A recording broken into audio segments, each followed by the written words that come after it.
ዛሬ እንዴት በቀላሉ ኮፒራይት ማጥፋት እንደምትችሉ ኮፒራይት ስልክ እንዳይላክባችሁ ማለት የሚችሏቸው 3 መንገዶችን ዛሬ እነግራችኋለሁ ማለት ነው። አብራችሁ እስከምችሉ ድረስ ቆዩ።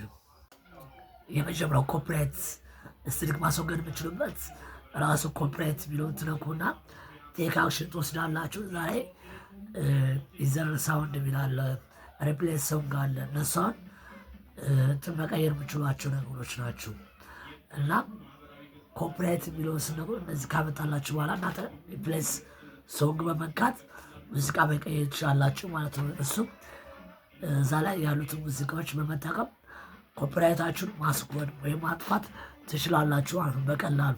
ኮፒራይት የሚለው ስነኩ እዛ ላይ ቴክ አክሽን ውሰዱ ይላችኋል። እናንተ ስነኩ ያመጣላችኋል 3 ደረጃዎችን። ሙሉ ለሙሉ ድምፁ እንዳይሰማ ማድረግ ትችላላችሁ።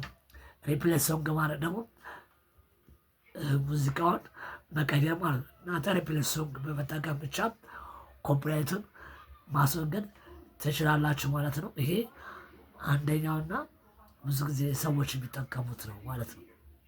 ላይብራሪ መጠቀም ከዛ ውስጥ ራሱ ዩቱብ የሙዚቃ ላይብራሪ አለውና እሱ በመጠቀም ኮፒራይት ስርቅ እንዳይላክባችሁ ማድረግ ትችላላችሁ።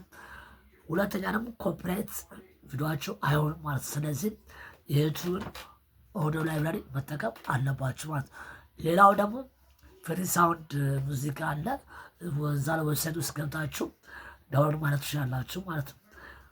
ይሄ ነው ማለት። ስለዚህ በቻላችሁ መጠን የዩቱብ ኦዲዮ ላይብራሪ በመጠቀም ብቻ ኮፒራይትን ስትሪክ እንዳይመጣባችሁ ኮፒራይት ቪዲዮአችሁ እንዳይሆን ያደርግላቸው ነው። ስለዚህ ይሄኛው ሁለተኛው መሄድ ነው። ወደ ሶስተኛ ደግሞ እንሄዳለን ማለት ነው። አብራችሁ ቆዩ። ሶስተኛ ደግሞ ማድረግ ያለባችሁ ነገር ቪዲዮአችሁ ኮፒራይት እንዳይላክባችሁ ወይም ኮፒራይት እንዳይላክባችሁ ከፈለጋችሁ ረዥም ቪዲዮ አታስገቡበት። የሰው ቪዲዮ አምጣችሁ ከጫናችሁ ኮፒራይት ይላችኋል።